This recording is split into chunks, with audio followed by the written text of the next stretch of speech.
Welcome back to another edition of Inside the Box. Danny Hogan, along with the coach. How are you, coach? I'm ready to talk a little boxing. We got a big fight this weekend. Big fight this week. I guess you can call it a big fight. But, it's a fight that should have happened 6 or 7 years ago. It would have been much bigger. But you got Bernard Hopkins versus Roy Jones Jr. in this fight. Big, overweight, yeah. big Buddhas, that's about it. God. This guy's, what are they, 45 now? About 45 years old. They're standing around hugging each other for 20 rounds. Who do you like in this fight?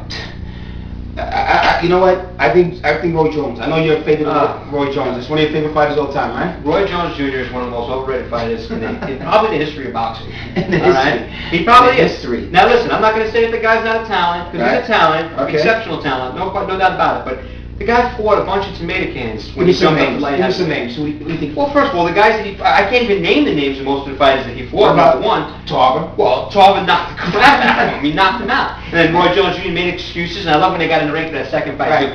What excuses you gonna make now, Roy? Ain't no excuses tonight. And then what did he do? He knocked the crap out of him. Beat the hell out of him. Exactly. Yeah, and then he comes back and gets knocked out by Glenn Johnson in about 49 seconds. Roy Jones. I mean, listen, then he came back and recovered. He fought Trinidad. Right. But listen, Trinidad's been eating rice and beans over in Puerto Rico for 3.5 years. Fat and fat. Relaxing. You know what I mean? His heart's not in it. He came back for a paycheck. Tito's my favorite fighter of all time. Okay.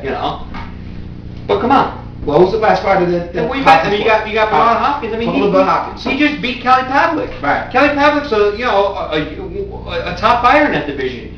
Here's a guy he knocked out Jermaine Taylor a couple of times. Pavlik's no slouch. Twice. They're pretty decent fight. And then comes Bernard Hopkins, who everybody's talking about how he's done, right. and he goes and freaking beats Kelly Pavlik. You know what I'm saying? But the execution, Bernard Hopkins always been a great fighter.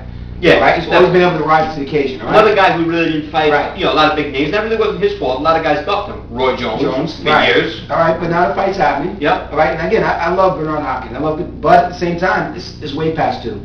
Matter of fact, you know what? I think Hopkins going to win this fight. Really? I think Hopkins going to win this fight. Okay. I'm going to change my mind. I think Hopkins going to win this fight. I agree with you. I really think he does. Roy Jones, I don't think he's got anything left in the tank. And I think this should be the last fight that Roy Jones ever fights. Absolutely. Done. And I think Bernard Hopkins for that matter. Right? I think this is all Hopkins has left now. He's got a big, he's involved with the Golden Boy Productions now. He's a co-partner in that. Absolutely. What more do you have to prove now? You beat Trinidad. You got your big name fights. The only demon he has left to exercise is Roy Jones. That was a loss.